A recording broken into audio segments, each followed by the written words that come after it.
ایک چٹکلا آپ کو سناتا ہوں میں اپنی زندگی کا.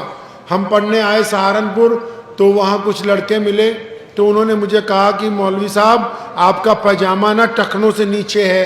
تو میں نے کہا پھر؟ کہتا ہے اس کو اونچا کر لو. میں اگر اونچا کریں گے کہتا اگر نیچا رہے گا تو جہنم میں جاؤ گے, اگر اونچا کرو گے تو بولو. آپ کو بھی پتہ ہے یہ بات, آپ کو بھی پتہ ہے. تو میں نے پاجامہ اونچا کر لیا. اب جب ہم گھر پہنچے چھٹی پہ, ہمارے ابا کو اللہ نے بڑی عزتیں عطا فرمائیں, خود بھی عالم تھے, باپ بھی عالم, دادا بھی عالم, پردادا بھی عالم, لکڑ دادا بھی عالم, اس کے ابا بھی عالم, ان کے ابا بھی عالم.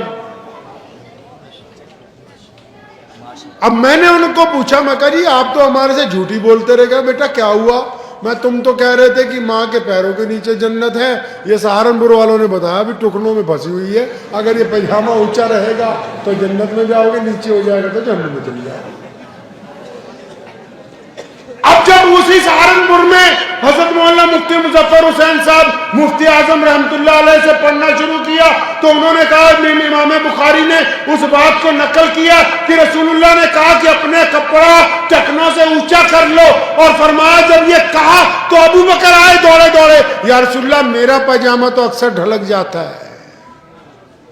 کئی لوگوں کا جسم موٹا ہوتا ہے نا, اکثر پاجامہ لنگی ڈھلک جاتی ہے. فرمایا یا رسول اللہ میرا تو اکثر لنگی جو ہے ڈھلک جاتی ہے. اور فرمایا ابو بکر تیرے لیے تھوڑی کہا ہے. کیوں کہا؟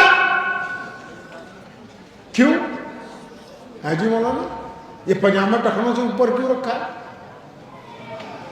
ہم تو اسلام سے کوسوں دور ہیں. نبی علیہ السلام نے جب فرمایا اس کا مطلب یہ تھا کہ جو لوگ اکڑ کے چلتے ہیں, غرور سے چلتے ہیں, ان کا کپڑا اس لیے اونچا کروایا تاکہ ان کی گردن میں جو سریا ہے وہ نکل جائے. اب عاجزی سے چلیں, انکساری سے چلیں. اب سنو جو اصل مسئلہ ہے, یہ اصل مسئلہ یہ ہے کہ اگر کسی ملا جی کا پاجامہ ٹخنوں سے اونچا ہو اور وہ اپنے ابا کو گالی دیتے ہوں, اپنی اماں کی خدمت نہ کرتے ہوں, اپنی بیوی سے بدتمیزی کرتے ہوں, اپنے پڑوسیوں سے لڑتے ہوں, راہگیر کو راستہ نہ بتاتے ہوں, یتیم کی خبر گیری نہ کرتے ہوں, کسی مسکین کے پاس ضرورت کے لیے نہ جاتے ہوں, اب یہ ٹخنوں کی بجائے پاجامے کو گھٹنوں پہ بھی کر لے تو اسلام کو اس سے کچھ لینا. کیونکہ ہم نے اسلام کی روح کو قتل کیا ہوا ہے نا, ہمیں پتہ ہی نہیں دین ہم سے چاہتا کیا ہے. نماز پڑھتے ہیں ہم سب لوگ, نماز کیوں پڑھتے ہیں جی؟ اللہ کا حکم ہے. کہاں لکھا ہے؟ اللہ کے قرآن میں تو نماز پڑھنے کے لیے ہی نہیں کہا. اگر کبھی کسی آپ اپنے عالم کے پاس جائیں گے تو قرآن نے نماز کو قائم کرنے کا حکم دیا. نماز کو قائم کرنا. کیوں قائم کرنا ہے نماز کو؟ فرمایا اس لیے نماز تم پر فرض کر دی. اللہ نے وجہ تسمیہ بیان کی, فرمایا اس لیے تم پر نماز فرض کر دی تاکہ تم گندی باتیں کرنی چھوڑ دو, اچھی باتیں کرنے لگو. اب نمازی بھی ہو, گالی بھی دیتا ہو. قرآن ہی نہیں پڑھا کبھی, پتہ ہی نہیں نماز کیوں پڑھتے ہیں. ارے بھائی اللہ کو اچھے لوگوں کی ضرورت تھی جو رسول اللہ کا ساتھ دیں.